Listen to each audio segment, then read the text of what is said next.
فأنا ناصح لإخواني بالصدع بالحق تبيض وجوههم. السكوت في مسألة الحزبية يضرها، فاصدع بما تؤمر وأعرض عن المشركين. سلامي على دماج ورجالها والشيخ يحيى ودار العلم يا سعد بانيها. بسم الله الرحمن الرحيم. إن الحمد لله نحمده تعالى ونستعينه ونستغفره ونعوذ بالله من شرور أنفسنا ومن سيئات أعمالنا.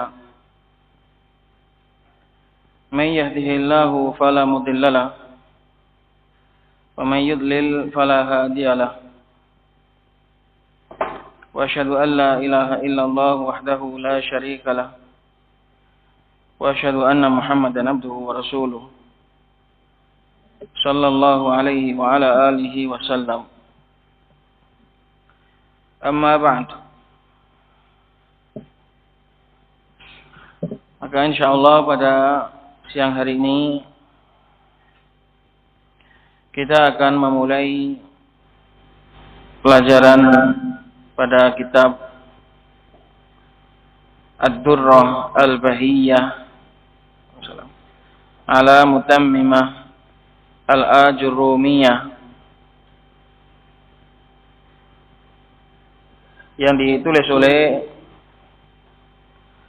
Syekh Abu Abdullah Ahmad bin Thabit Al-Usabi waffaqahullah. Salam.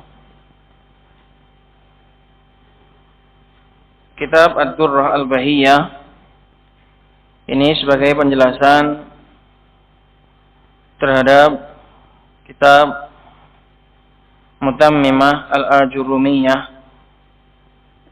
karya Al-Hattab.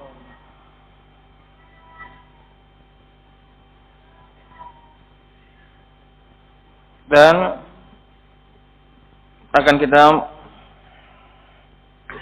mulai dengan menjelaskan tentang arti dari Ad-Durrah Al-Bahiyyah. Sebelumnya perlu kita minta kepada Allah Subhanahu wa taala pertolongan dan juga taufik supaya kita bisa istiqomah dan juga memahami, diberikan kemudahan untuk memahami kitab ini. Baik, Ad-Durrah Al-Bahiyyah apa artinya? Apa artinya Mujahid? Ad-Durrah Al-Bahiyyah, mutiara yang berkilau. Ad-Durrah adalah dari kata dur, kemudian dikasih ta al-wihdah, ta untuk arti satuan, artinya permata. Jadi aslinya itu, kata asalnya itu adalah ad-durru, kemudian dikasih ta yang fungsinya itu untuk arti satu. Seperti dorbun itu artinya pukulan, tapi kalau dikasih ta artinya satu, maka dorbatun artinya satu pukulan. Demikian juga ad-durru artinya permata yang besar.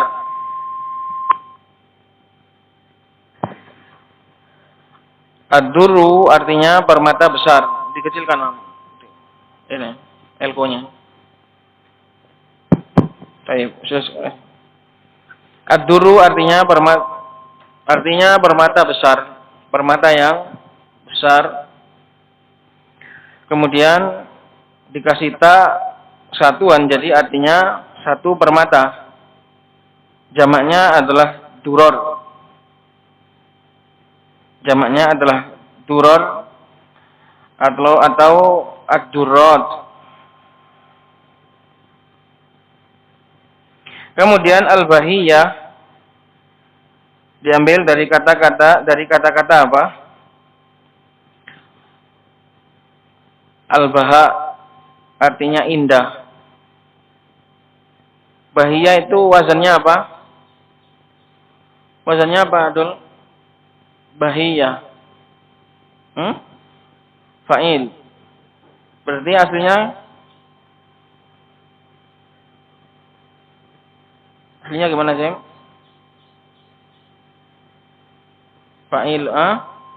Fa'ilun berarti aslinya bahiyun. Dari kalangan ummahat siapa yang bisa? Ada berapa orang yang ikut itu ummahat? Dihitung, mah. Nanti bagi ummahat yang bisa ada penjawab. Kalau tak tanya, tak suruh baca juga dibaca.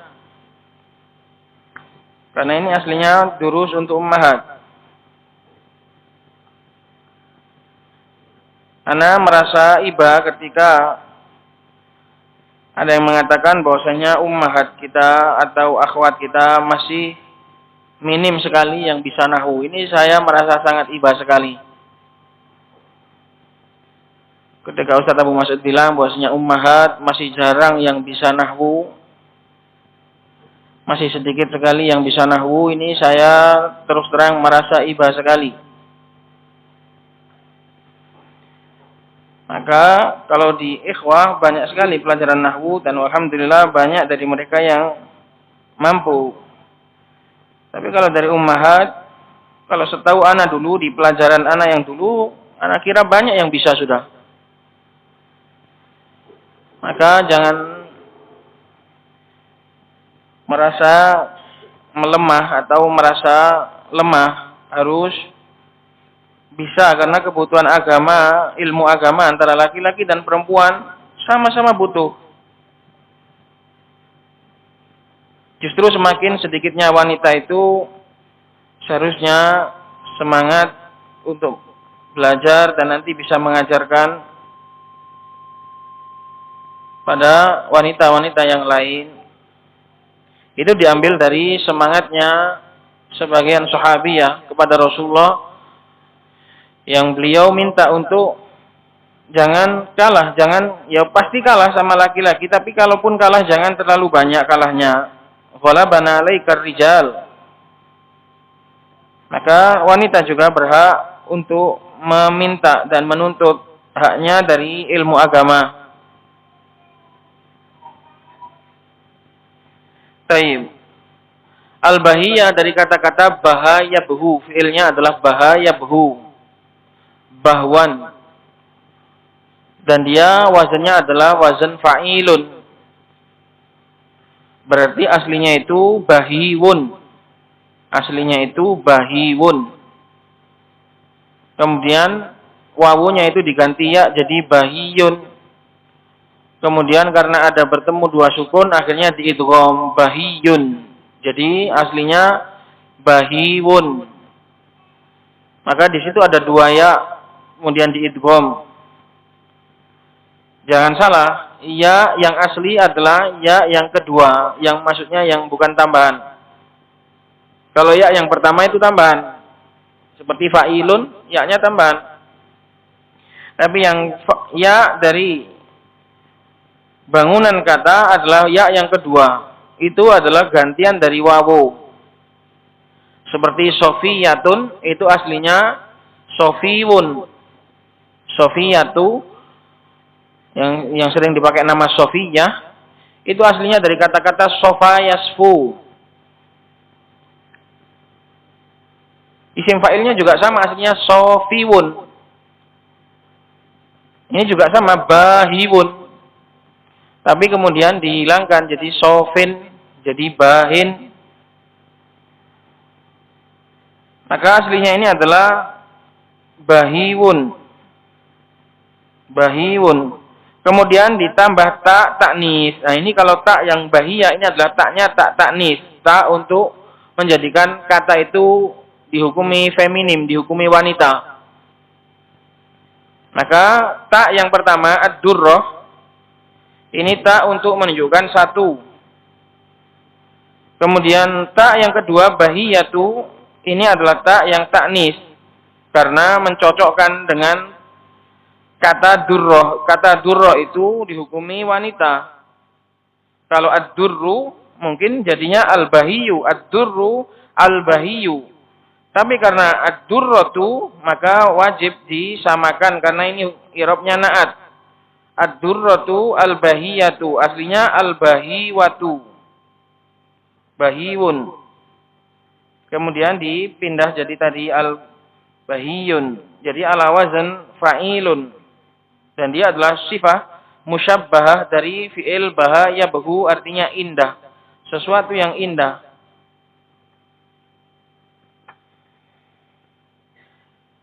Maka terjemahan secara keseluruhan ad-durratu al-bahiyatu. Jangan dibaca dzurrah ya. Kalau pakai zal artinya jagung. Kemarin iklan pertamanya pakai zal. Artinya jagung atau biji. Tapi ad-durru artinya adalah permata. Ad-durratu al-bahiyatu, permata yang indah. Kalau permata itu kalau satuan disebut apa berarti? Sepotong? Sebuah, secuil, sepenggal, sekepal, seonggok, sebongkah, sekeping. Pilih. Ayo. Kalau mau belajar jadi penyair harus bisa milih kata. Karena kata dalam syair itu harus pas. Itu namanya diksi, kata pilihan. Pasti ada yang lebih tepat. Masa mau dikatakan segumpal, kan enggak segumpal permata gitu. Apa yang kira-kira pas, Pak Abdurrahman? Hah? Sebuah atau sebutir? Ayo, apa sih? Sebutir. Kamu dulu apa? Sebulir.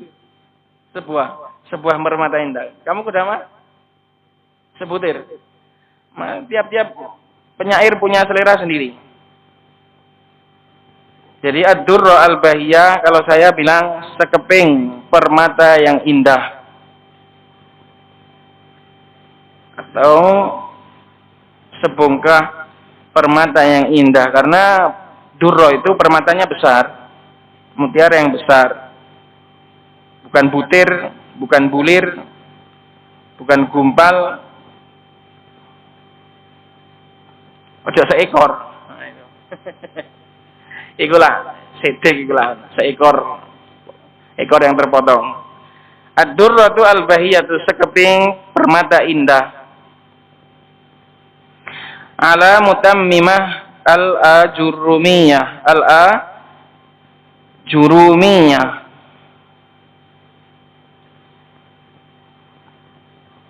Ala ini muta'alliq kemana?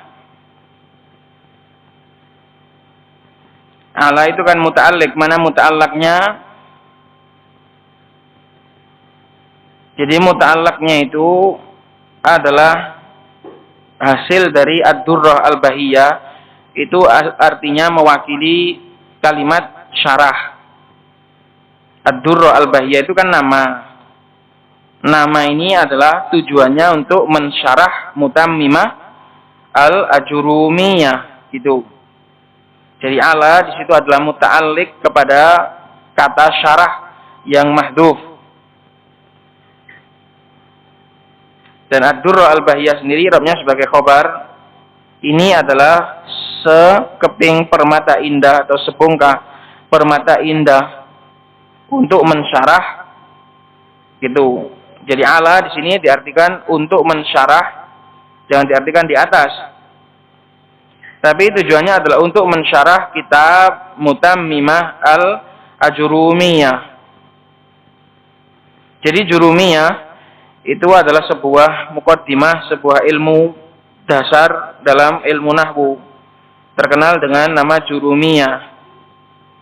Itu kitab yang paling masyhur dalam ilmu nahwu untuk pemula. Jadi semua orang tahu kitab Jurumiyah. Nah, kitab Jurumiyah itu karena saking bermanfaatnya, akhirnya ditambahi, disempurnakan. Ada beberapa pembahasan yang kurang, itu akhirnya disempurnakan. Makanya disebut sebagai mutammimah, penyempurna Jurumiyah. Karya Al-Hattab. Kemudian ada juga yang memberikan hawashi atau hasyiah namanya Kawakib ad-Durriyah. Kawakib ad-Durriyah. Nah, kalau ini ad-Durrah al-Bahiyah. Untuk mensyarah kitab atau untuk menjelaskan kitab Mutammimah Jurumiyah. Maka kata huruf ala di sini muta'alliq dengan syarah atau muta'alliq dengan penjelasan.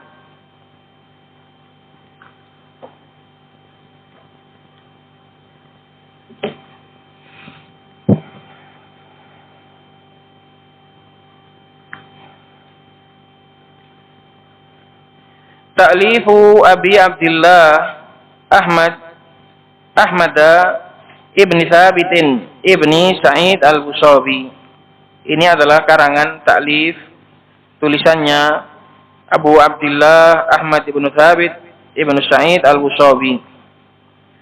Beliau dulu adalah guru saya di Dammaj. Saya pernah belajar Muwassilut Tullab bersama beliau dan juga kitab Jurumiyah dengan Ahmad bin Thabit ini. Dan ini adalah salah satu guru nahwu yang paling tersohor di Dammaj. Beliau bersama Syekh Abu Bilal Al-Hadrami. Jadi dulu di Dammaj itu ada 2 master nahwu. Satunya adalah Ahmad Thabit, satunya adalah Abu Bilal. Dan sekarang Abu Bilal, beliau memegang markis di Hami, Hadramaut, yang anak-anak Indonesia banyak di sana itu. Itu markisnya Syekh Abu Bilal. Dulu alhamdulillah, Ana juga pernah belajar dengan Abu Bilal. Adapun Ahmad bin Thabit ini, setelah munculnya fitnah Abdurrahman Mar'i, Abu Abdullah Ahmad bin Thabit ini termasuk orang yang terkena fitnahnya. Sehingga ikut hanyut dalam fitnahnya Abdurrahman Mar'i. Maka sebenarnya kitab ini kalau dihami di tempatnya Syekh Abu Bilal nggak boleh diajarkan. Kitab ini nggak boleh diajarkan karena penulisnya sudah dianggap menyimpang.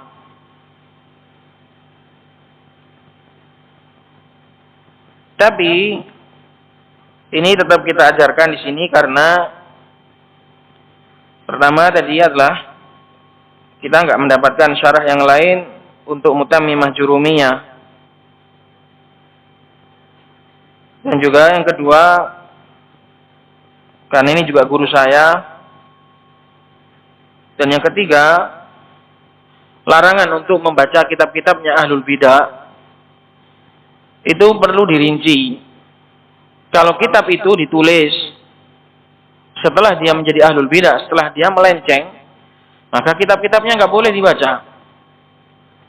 Tapi kalau kitab itu ditulis ketika masih mustaqim, ketika masih istiqomah dahulu, maka kitab nggak akan berubah. Kitab ini dipuji-puji sama Syekhnya, isinya bagus. Kemudian orangnya menyimpang, ya kitabnya nggak ikut menyimpang, isinya ya tetap yang isinya baik ya tetap baik. Kalau penulisnya menyimpang ya nggak pengaruh kepada kitabnya. Cuma para ulama mengatakan untuk jangan melariskan kitab-kitab Ahlul Bidah, itu tujuannya adalah untuk biar nggak laris gitu saja.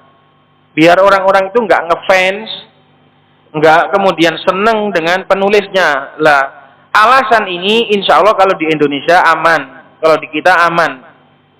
Nggak ada kita kemudian senang dengan fitnah Abdurrahman Mar'i. Jadi hendaknya segala sesuatu itu direnungi. Ada kaidah dari ulama itu nggak mentah-mentah gitu saja, harus difahami latar belakangnya. Kenapa kok nggak boleh membaca kitabnya orang-orang yang menyimpang? Padahal kitab itu ditulis dulu ketika masih mustaqim. Masa kitabnya juga ikut berubah? Nggak mungkin. Tulisan tetaplah tulisan, nggak mungkin berubah. Orangnya mau melenceng, mau nggak, itu kitabnya nggak akan berubah. Maka karena pelajaran ini didengar di dunia maya juga dari kawan-kawan yang ada di luar sini juga, maka ini sebagai penjelasan biar nggak jadi bahan kontroversi.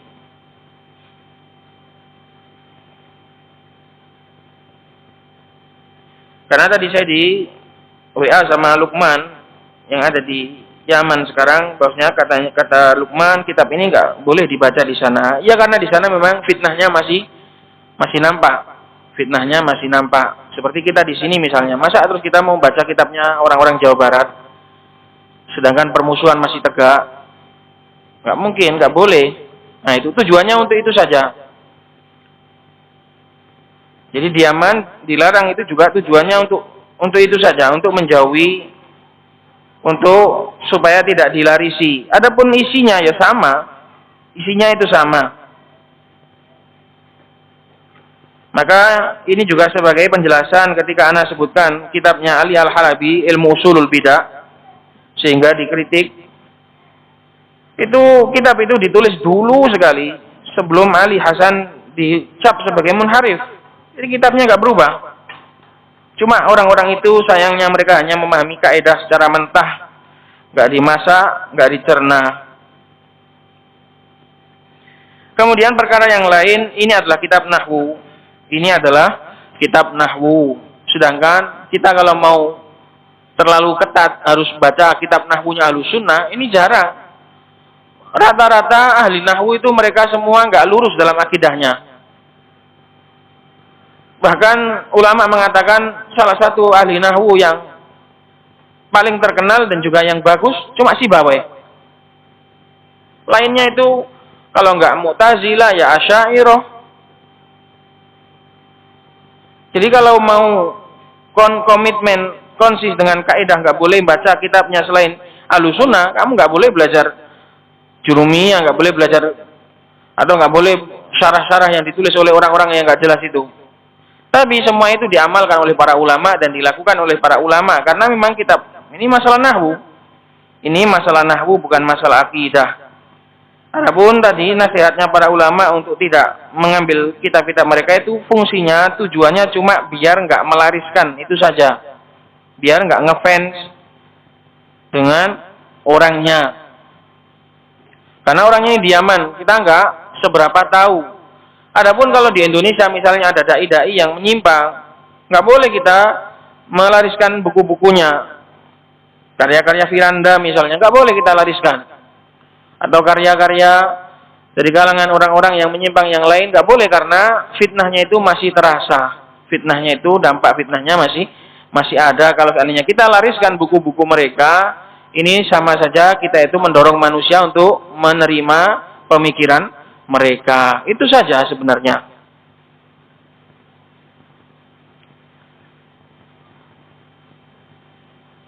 Adapun apakah orang yang sudah menyimpang kemudian seluruh amalan baiknya hangus? Ya enggak. Ahlul bidah, mereka juga punya amalan baik di sisi Allah Subhanahu wa taala.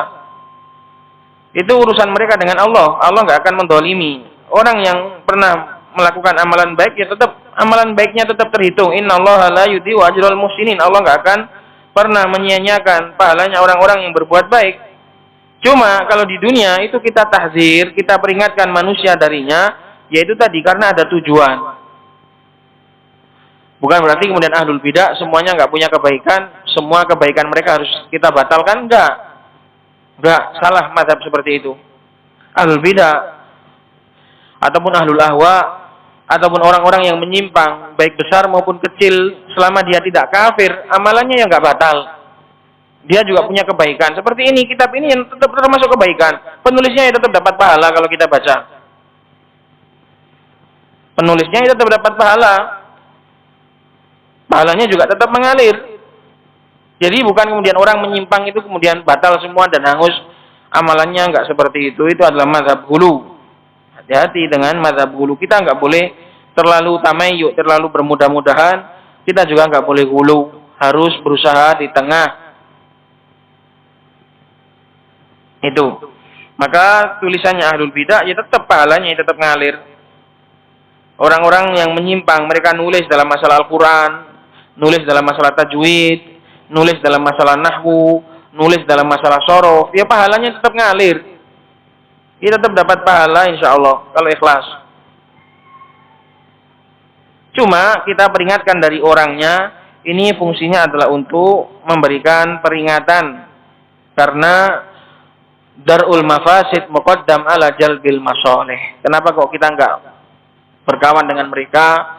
Kenapa kita enggak boleh mendekat dengan mereka? Karena darul mafasid, mencegah dari keburukan, itu lebih didahulukan daripada mengambil kebaikannya. Makanya kita juga enggak boleh menimba ilmu dari ahlul bidah, enggak boleh sekolah di sekolahan-sekolahan ahlul bidah. Apakah maknanya di sana enggak ada kebaikan? Ya banyak, ya ada kebaikan.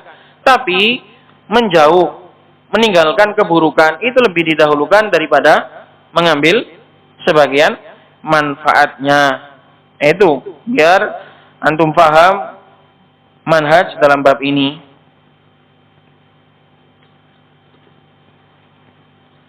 Jadi kita awali dengan membaca muqaddimah atau ba'atsaniyah.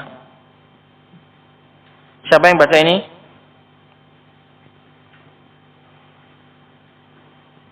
Baca sih. Nanti juga kita baca muqaddimahnya Syekh ya insyaallah.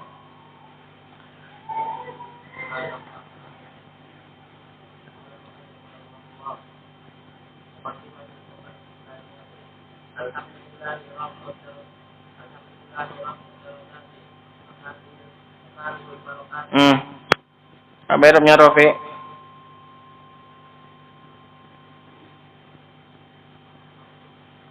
Apa irabnya Rafi? Nah, dari apa dulu irabnya dulu? Kau belum bawa kitabnya belum? Belum bawa kitabnya. Rafi izim karena badal dari lillahi.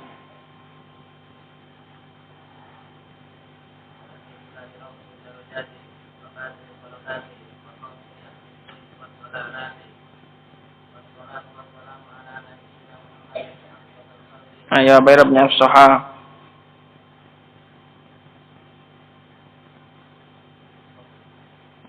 Urut terus. Apa itu irabnya? Nah, dari mana?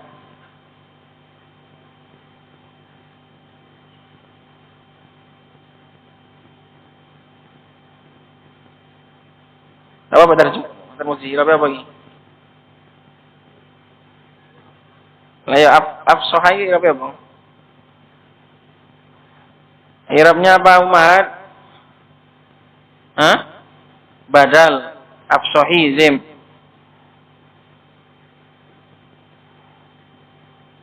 Terus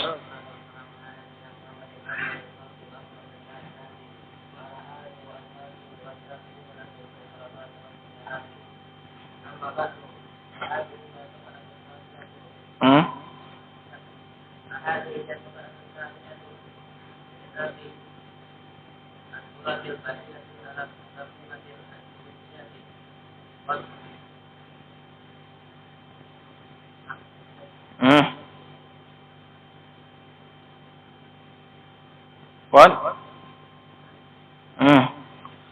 Apa itu nama? Adu, artinya apa? Mengulang dari fi'il apa? Fi'il matinya apa? A'ada yu'idu. A'atu. Ayo qada'atu.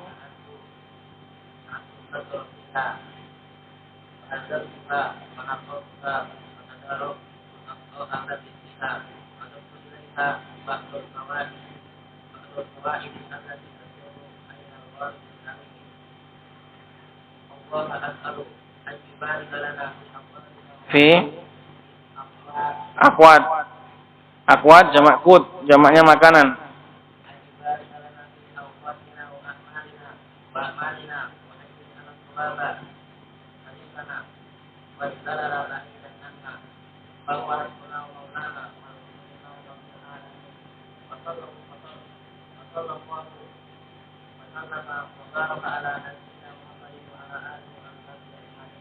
Terus berkata bau harus dibaca ini.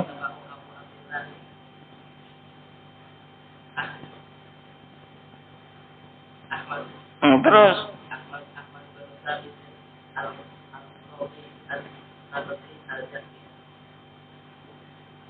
terus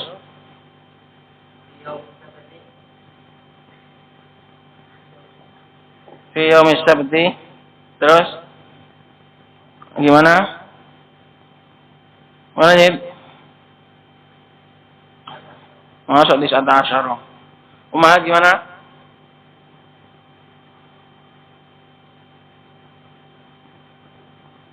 Peter. Gimana umat? Nanti kalau umat baca, kalau direkam tak suruh ngapus rekamannya, bacaannya. Tenang saja. Ini banyak. Hah? At-tasi'asyara, at-tasi'i fi yaumis sabti, at-tasi'i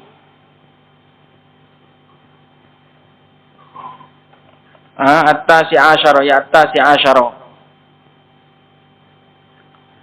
Digabung jadi satu. Tarkib adadi.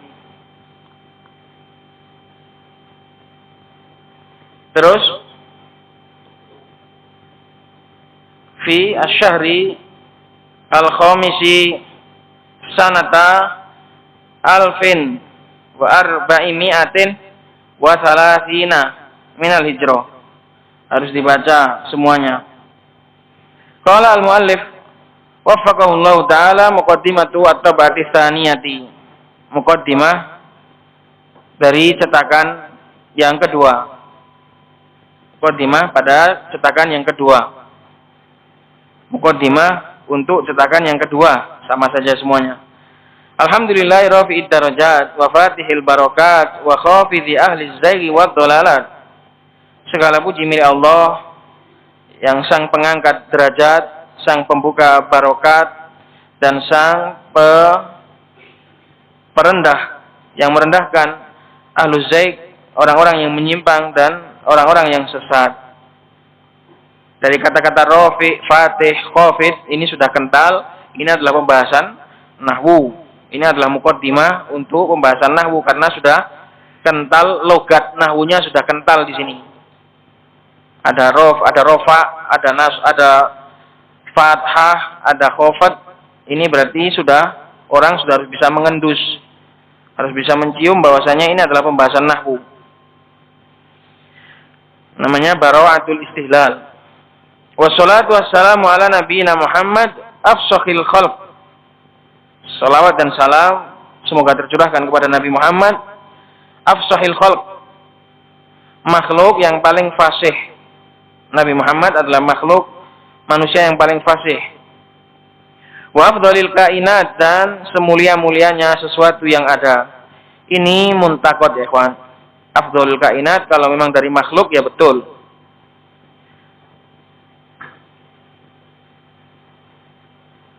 Yang paling afdol dari kalangan makhluk, nah itu betul. Al-kainat, makhluk, betul.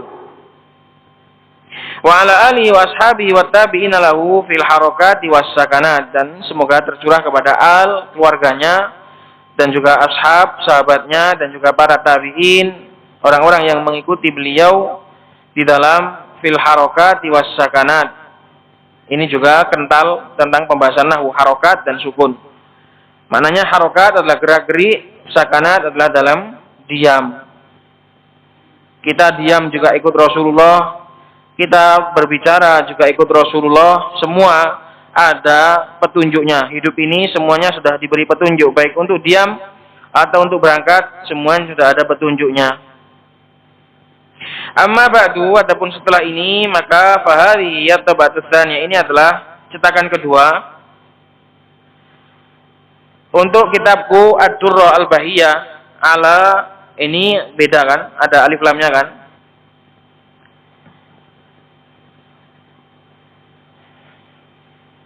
Maka gini caranya. Bagi yang sudah paham, gini caranya. Bisa disebut ala mutammimah al-jurumiyah.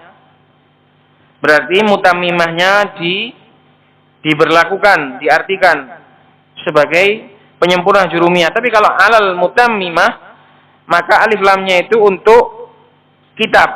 Kitab khusus yang dimaksud adalah kitab mutammimah jurumiyah. Nah gitu. Mungkin bagi yang pemula tidak paham. Jadi bisa disebut al-mutammimah al-ajurumiyah bi'tibar nama kitab. Nama kitab al-mutammimah al-jurumiyah. Jadi alif lamnya itu masuk kepada sebuah nama kitab.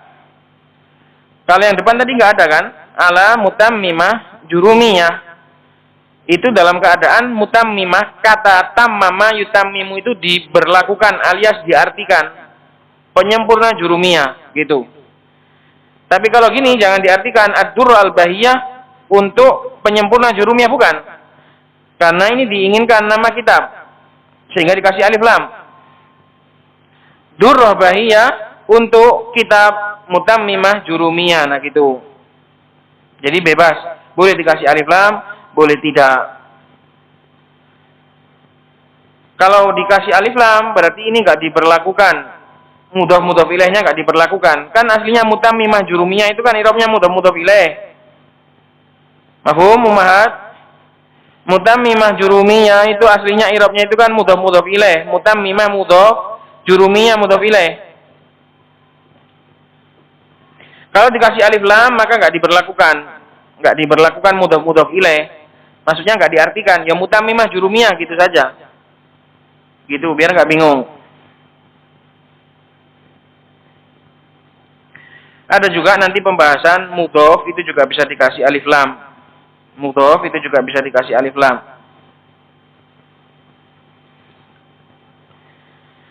Qad a'adtu an-nadhara fiha, saya sudah mengulang untuk memeriksa di dalamnya. Fahazzabtuha wa naqahtuha wa naqahtuha juga bisa. Maka aku rapikan hazzaba yuhazibu, aku rapikan wa naqahtuha dan aku pilih-pilih, pokoknya diperiksa. Wa tadaraktu al-akhta' allati fiha, dan saya susul. Tadaraktu artinya saya susul. Saya lengkapi kesalahan-kesalahan yang ada di dalamnya. Saya benahi. Tadaraka itu artinya disusul. Orang pergi kemudian lupa nggak bawa duit, nah itu disusul. Ini duitnya, nah itu loh. Demikian juga kitab ini sudah tampil ke publik tapi ada yang salah, akhirnya disusul, dibenahi namanya. Paham? Itulah kenapa dikatakan sebagai tadaroka, artinya saya susul. Tadarok itu artinya saya susul. Karena kitab ini sudah tampil ke publik, ternyata masih ada beberapa kesalahan. Akhirnya kesalahan tadi dibenahi. Wa adaftu ilaiha ba'dal fawaidil lati tasurru 'ainal qari'il karim. Dan saya adhafa artinya saya ikutkan padanya beberapa faedah-faedah, saya tambahkan. Adhafa artinya menambahkan. Saya sematkan, saya tambahkan padanya beberapa faedah yang akan membuat bahagia para pembaca budiman sekalian.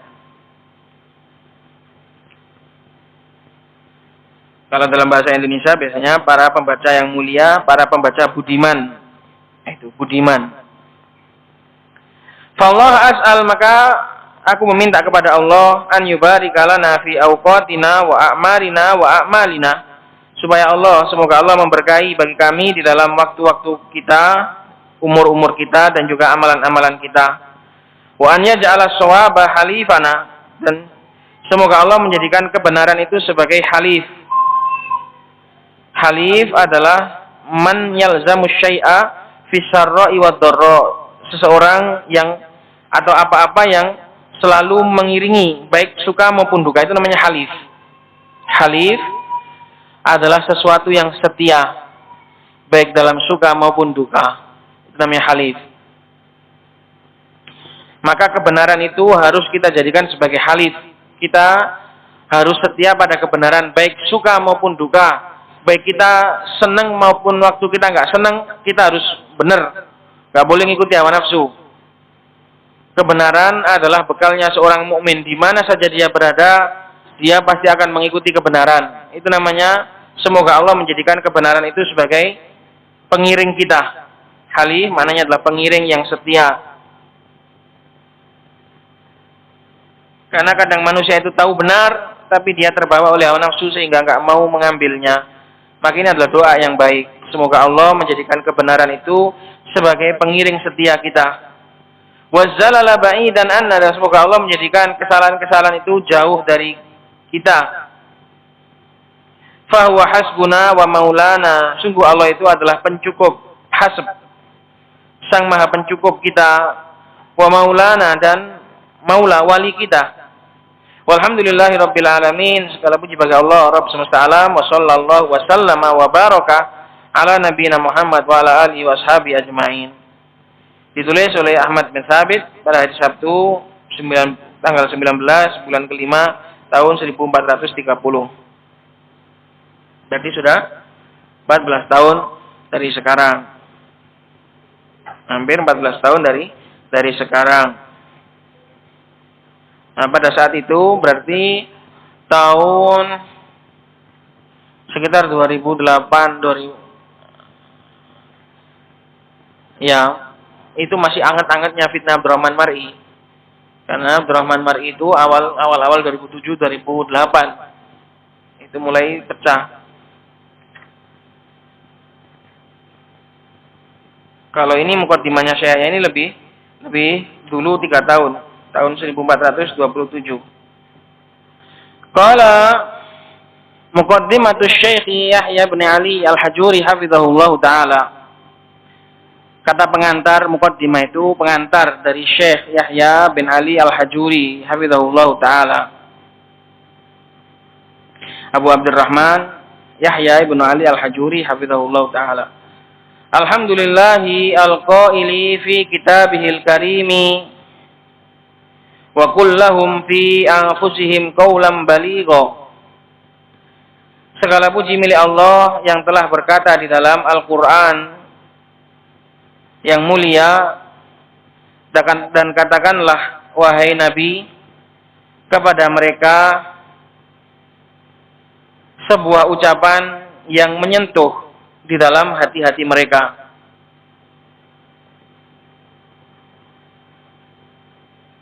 Jadi fi anfusihim ini muta'alliq dengan balighon, bukan muta'alliq dengan wakul. Segala puji bagi Allah yang telah berfirman, dan katakanlah wahai Nabi sebuah perkataan yang merasuk. Baligh, kata-kata yang dikatakan baligh, balaghah, itu artinya adalah kata yang menyentuh, yang merasuk. Jadi kata yang merasuk, definisi balaghah itu sendiri yang sampai ke hati. Kadang kalimatnya itu biasa tapi merasuk. Nggak harus bagus, yang penting merasuk. Nggak harus panjang, nggak harus pendek, nggak harus singkat, pokoknya merasuk. Itu adalah definisi kalam yang baligh. Ucapan yang menyentuh adalah ucapan yang sampai ke dalam lubuk hati.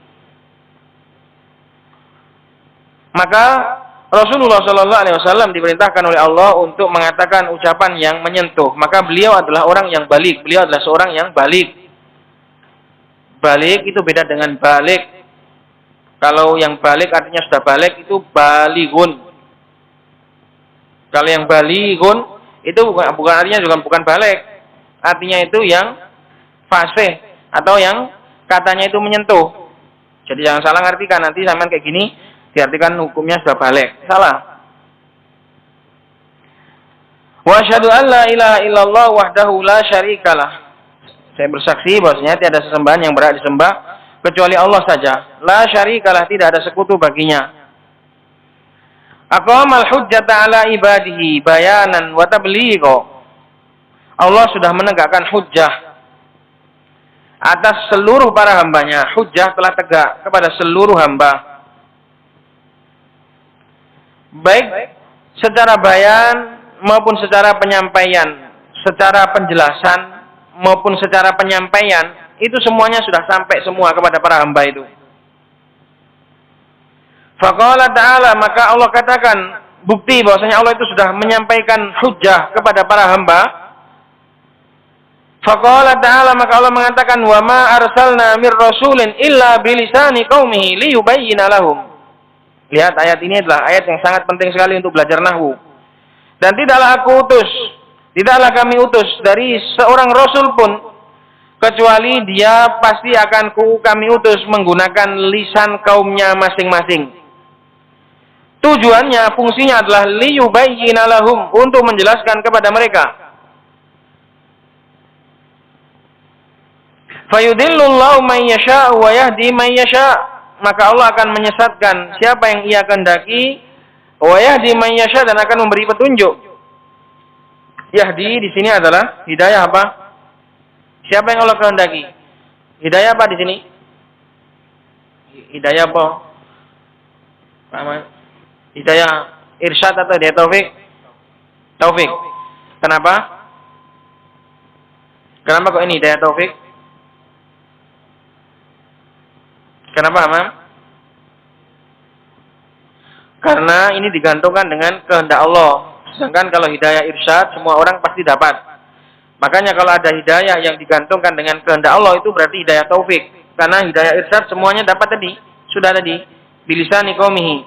Itu sudah. Wa huwal azizul hakim, dan Allah adalah maha aziz. Maha bijaksana, maha hakim, maha tepat.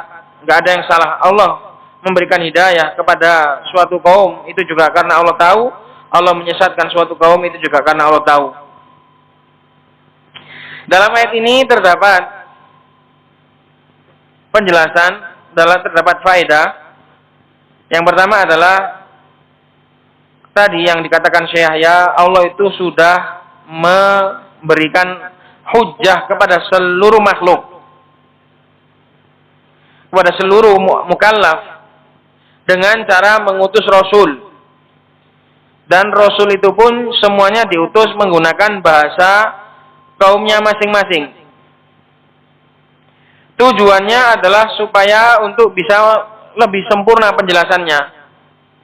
Kalau umatnya itu dari kalangan Arab, Rasulnya dari kalangan Inggris, nggak bisa dipahami. Nggak, lam yahsul al-bayan, penjelasan nggak akan tercapai. Maka pasti orang Arab, Rasulnya pun Arab. Orang Ibrani, Rasulnya pun Ibrani. Gitu. Masing-masing membawa bahasa dengan bahasa kaumnya masing-masing. Fungsinya adalah liyubayyina lahum, untuk menjelaskan.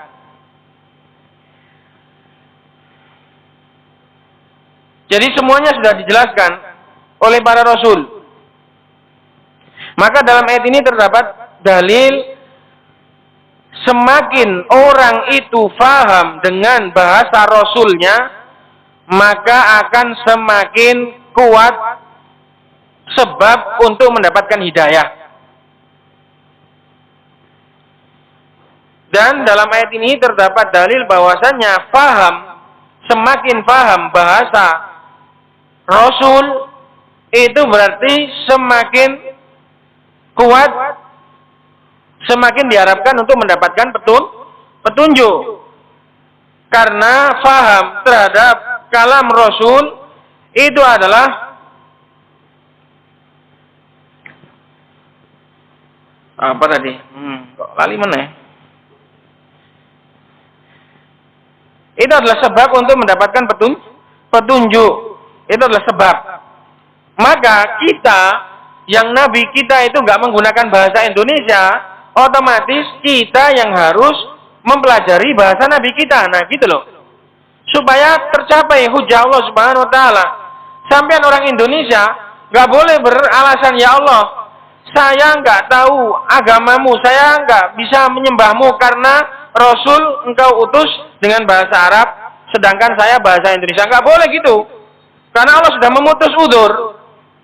Semua Rasul sudah diutus dengan bahasa kaumnya masing-masing. Sedangkan Nabi Muhammad sudah nggak ada lagi Rasul setelah beliau. Otomatis wajib berarti orang Indonesia itu yang ngalah. Harus belajar bahasa Arab. Itu.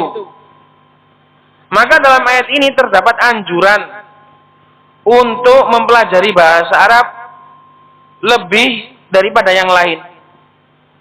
Supaya tercapai tujuan ini, bayan. Lah kalau kita nggak mau belajar bahasa Arab, terus bagaimana kita mensikapi ayat ini? Itu. Maka ayat ini sebagai dalil bahwasanya faham bahasa Arab ini adalah termasuk sebab hidayah, sebab mendapatkan hidayah. Semakin orang itu faham bahasa Arab, maka semakin faham tentang hidayah, dan semakin paham tentang hidayah, semakin diharapkan untuk mendapatkan hidayah. Kemudian Allah katakan fayudillullahu may yasha wa yahdi may yasha. Nah, sebab tadi, sebab hidayatul irsyad Ini kan hidayatul irsyad. Illa bilisani qaumihi liyubayyina lahum, itu hidayatul irsyad. Nah, ini Allah katakan hidayatul irsyad enggak cukup. Kadang orang itu faham, orang itu tahu kebenaran, tapi Allah berkata lain. Allah berkehendak lain, orang itu sesat, maka sesat. Karena sebab itu enggak akan berfungsi kalau apa? Apa sebab itu enggak berfungsi kalau ada penghalang? Maka ini penghalangnya. Liyubayyina lahum adalah sebab, fayudillullahu may yasha wa yahdi may yasha, ini penghalangnya. Sebab enggak berfungsi kalau ada penghalang. Sampean makan, itu sebab kenyang. Tapi juga ada penghalangnya dari kenyang, misalnya cacingan. Enggak bisa kenyang-kenyang. Atau mungkin apa? Diare, ya enggak kenyang-kenyang karena ada penghalangnya. Itu sebab enggak bisa berlaku kalau ada penghalang.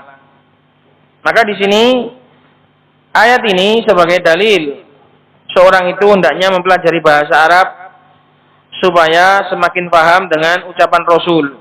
Apabila semakin paham dengan ucapan Rasul, maka semakin diharapkan untuk mendapatkan hidayah, karena salah satu sebab hidayah adalah faham, hidayatul bayan. Hidayatul bayan sababun li hidayatit taufik, gitu. Hidayatul bayan sababun li hidayatit taufik. Maka semoga kita dengan mempelajari bahasa Arab, kita bisa semakin paham agama. Kalau kita paham agama, semoga diharapkan kita juga mendapatkan taufik. Gitu loh.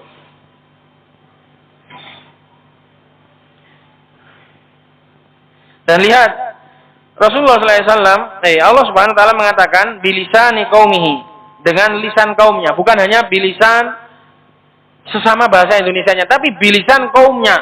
Maknanya adalah sangat bersatu sekali antara bahasanya Nabi dengan bahasa umat beliau. Semakin orang itu memahami bahasa Arab sampai kayak bahasa Arab itu, sampai kayak bahasanya sendiri, itu akan semakin paham. Makanya beda. Orang kalau paham bahasa Arab cuma sedikit, walaupun paham, itu beda dengan orang yang paham bahasa Arab itu sampai kayak bahasa Arab itu kayak bahasanya sendiri. Bahkan dia mendengar baca Quran saja lo nangis. Karena itu kayak Allah itu kayak ngajak ngomong dia. Karena saking bersatunya. Itu. Makanya itu bilisani qaumihi, bukan hanya dengan bahasa Arab enggak, tapi bilisani qaumi. Bersatu. Ada bersatu ittihad. Fakullama ittahadal lisan kana aqwa fil bayan wa hasalal fahm. Fakullama ittahadal lisan kana aqwa fil bayan. Semakin menyatu lisan itu, semakin lebih jelas. Maka ini sebagai pendorong bagi kita untuk mempelajari bahasa Arab, karena dengan bahasa Arab kita bisa memahami apa yang Allah utus dengannya para Rasul. Kalau kita nggak acuh tak acuh, nggak mau peduli dengan bahasa Arab, nggak ada upaya untuk mempelajarinya, maka ini termasuk menyia-nyiakan hujah Allah Subhanahu Wa Taala. Maka ayat ini dibawakan oleh Syekh Yahya bagus sekali sebagai pembukaan dan pendorong supaya seorang itu mempelajari bahasa Arab, karena Allah sudah berusaha, Allah sudah memberikan kemudahan untuk itu. Allah sudah memberikan kemudahan untuk itu. Nah tadi kalau nggak ngalahi kita yang mempelajari bahasa Arab, ya kita minta seseorang untuk menyampaikan, menerjemahkan bahasa Arab ke bahasa kita. Cuma itu toh caranya, nggak ada yang lain. Ima kita pergi sendiri untuk mempelajari bahasa Arab, atau kalau nggak gitu kita minta orang lain menerjemahkan bahasa Arab tadi kepada kita. Itu nggak ada cara lain.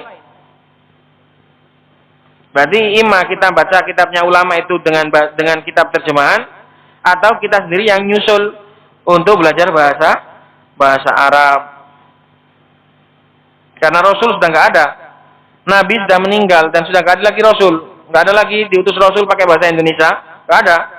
Maka kalau nggak pilihannya cuma dua, kita mempelajari bahasa Arab, atau kita rela nggak bisa bahasa Arab tapi kita harus minta diterjemahkan. Ima merepotkan diri sendiri, wa ima merepotkan orang lain. Nah itu sama-sama merepotkan. Kamu juga minta terjemahkan terus, ngerepoti wong. Takok yang jaluk terjemah noe, gak ngerti-ngerti. Padha ngerepoti wong. Lah daripada ngerepoti orang, mending ngerepotkan diri sendiri. Belajar sendiri. Nah itu loh. Mahum? Ini saya tekankan sebagai penekanan dan sebagai pendorong. Kamu kalau nggak mau belajar bahasa Arab, otomatis kamu akan merepotkan orang lain untuk menerjemahkan ini kepadamu. Maka bersyukurlah ketika kita diberi taufik untuk mempelajari bahasa Arab.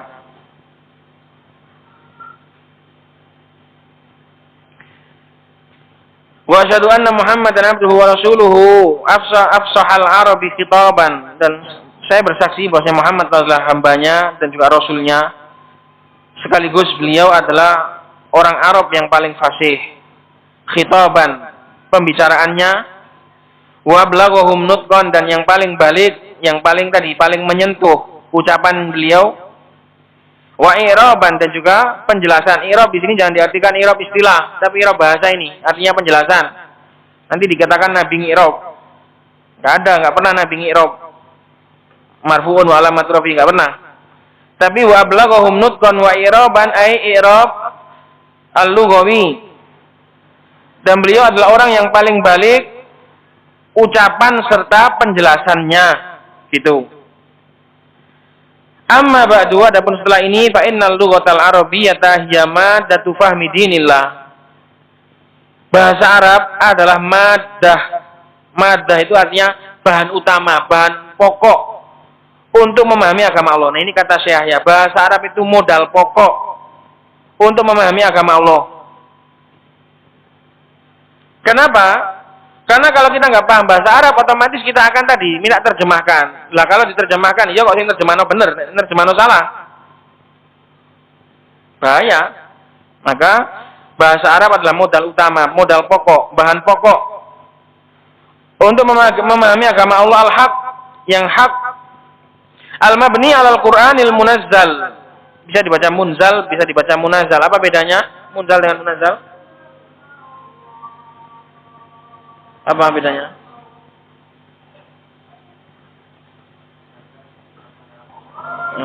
Terlupakan. Tapi insya Allah akan kita lanjut pada hari Selasa insya Allah. Kita mulai dari wa asyhadu anna Muhammadan abduhu wa rasuluh. Subhanakallahumma bihamdik asyhadu an la ilaha illa anta astaghfiruka wa atubu ilaik.